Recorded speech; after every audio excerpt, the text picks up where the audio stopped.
it's Michelle here with another video for the Alleyway Stamps. Today I'm going to be working with a stencil and embossing paste. So I've pulled out my palette here and I have a piece of watercolor paper cut to 4 1/4 by 5 1/2, and I'm just taping down the edges with some painter's tape. Sometimes when you use modeling paste, which I'll be using today, it kind of curls up the paper, so this is why I'm just holding it in place. And I'm going to be doing some watercolor on top of the embossing paste after it dries, so that's why I pulled out watercolor paper instead of cardstock. So I have my polka dot stencil here. This is one of the stencils I've used many times. And I'm just taping that down as well. And on the back, it still has a little bit of easy tack, which I usually put on the back of my stencils. This just keeps them in place better when you're using wet medium like this. So I pulled out my modeling paste. You can use embossing paste as well. They're pretty interchangeable.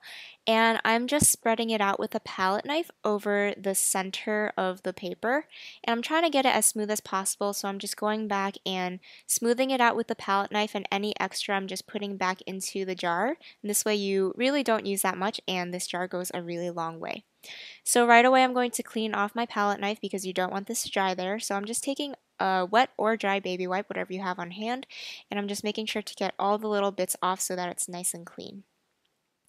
So now I'm going to take off the stencil, and then you can kind of see it here. There's just a little bit of texture. Later on you'll see it a little better. So I'm just setting that aside, and I'm going to be working on the rest of the card.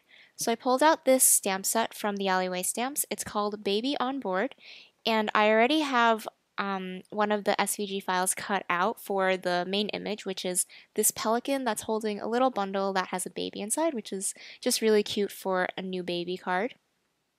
And I'm stamping this in My Favorite Things black hybrid ink because I'm going to be doing copic coloring, and this is a really great ink that won't bleed with copic markers. So I'm just pressing that down really firmly, and then I can clean off my stamp with a baby wipe. And while I have this open, I'm pulling out a couple stamps that I'm going to be using for my sentiment, but I'll show you that more in detail later on. And now I'm pulling out the colors of copic markers that I'll need. And I'm just going to zoom in here and turn on some music, and you can watch how I color this in.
So here's my little pelican image all colored in.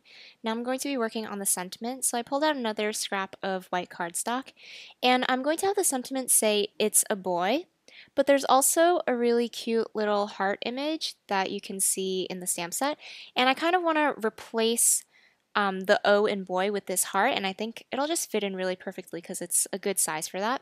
So I'm just going to go ahead and stamp the first part of the sentiment.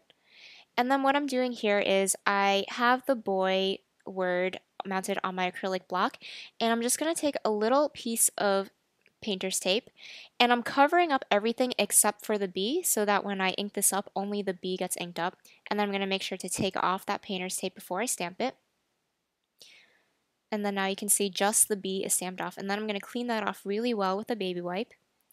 And now I'm just inking up the heart and putting that as if it was the O.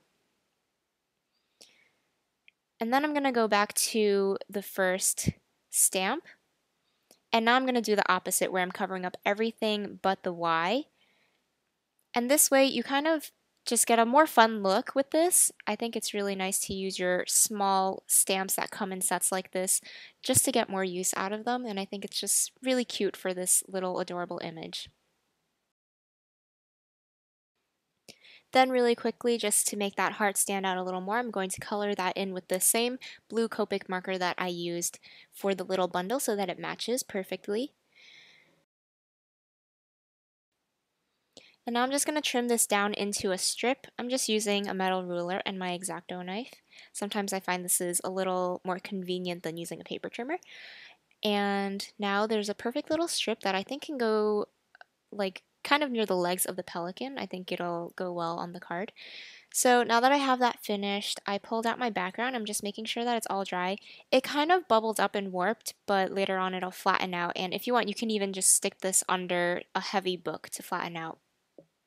So I pulled out these Gelatos by Faber Castell. You've seen me use these in a previous video where I kind of created like a watercolor background. And I think this will just create a really cool look on top of the modeling paste that we did.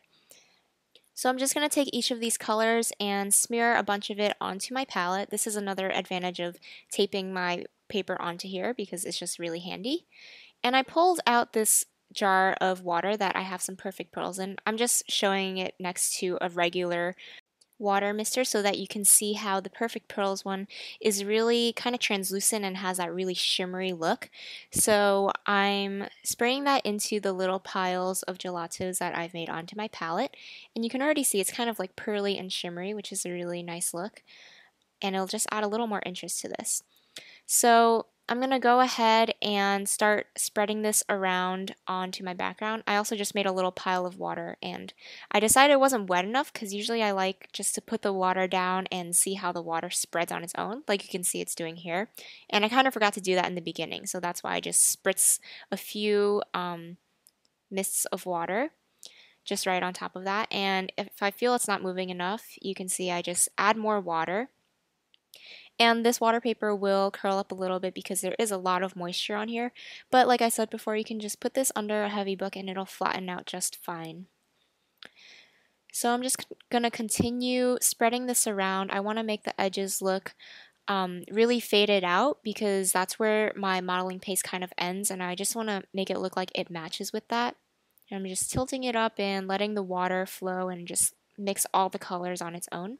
This actually created a little bit of a different look than I thought it would because where the watercolor went on top of the stenciled areas, it actually was darker, and I thought it would be lighter because I thought it would resist it a little bit, but I think it looks cool either way just to accent the stenciling that we did earlier.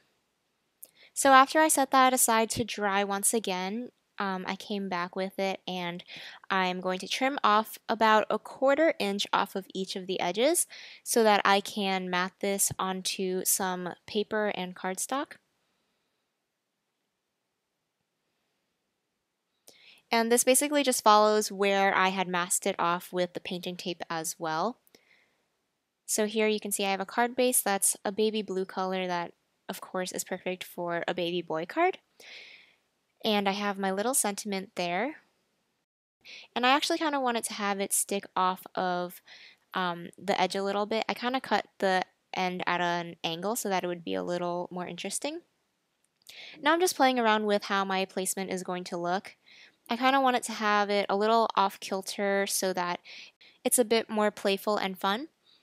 And before I adhere that on, I pulled out some paper. I kind of want to have something behind that watercolor piece. I just feel like it doesn't stand out enough against this washed out blue color. So in the end, I pulled out this solid, like pool teal color cardstock, and I'm going to mat that directly behind the watercolor and stenciled piece that we did. I think this matches perfectly with the blue colors that we used with the gelatos. It just really makes it pop out, and it makes it a lot more bright and vibrant. And at first I thought I wanted a blue pattern paper behind, but then I thought there was just too much blue. So I just went the complete opposite way and pulled out like a yellow, orange, really bright and different pattern paper. So I'm adhering this a little tilted, and then the other piece we're going to tilt the other way so that it's offset and you can see a little bit of each paper. I just have a piece of foam there that's also blue, and I'm going to adhere that to each of these pieces so that it creates a little bit of dimension. This is a tip that I've been seeing from other crafters, and I think this is really nice to add just a little bit of dimension but not too much, because sometimes foam tape is a little too much dimension. So now this creates the perfect little space for this image, and I think it goes perfectly in this in the center of this card where I had concentrated all the color, because it just really makes it stand out. Before I do that, I'm playing around with ways that I can just accent the sentiment. So at first I thought it would tuck into the pelican, but then I decided that I wanted to pop it out. So in order to do that, I want to accent the edges, so I pulled out these little enamel dots that I've made by melting perler beads, and you can find the tutorial on my blog. So I think this just matches perfectly with the background because it's the same like orangey yellow color, and it just really makes the sentiment pop out. So I'm just going to take some scraps of paper and cardstock and just use this to glue the little enamel dots to the sentiment. Since I've made these myself, they don't have adhesive on the back. So I'm just using some multimedia mat just so that it sticks really strongly and won't fall off. Then to create another layer of dimension, I pulled out that same blue foam sheet that I used behind the large panel, and I just taped that down with my normal tape runner. And then for the pelican, since this is going to be adhered to the piece that has modeling paste, I'm using the same liquid adhesive, because sometimes when you use tape runner on modeling paste, I feel that it just isn't really that strong since there's that texture there. So I find that the liquid glue is a lot better so that it can just kind of get into all of the areas where there's texture and really sticks on better. So I'm just gluing that right next to the sentiment there, and then I can adhere the sentiment completely.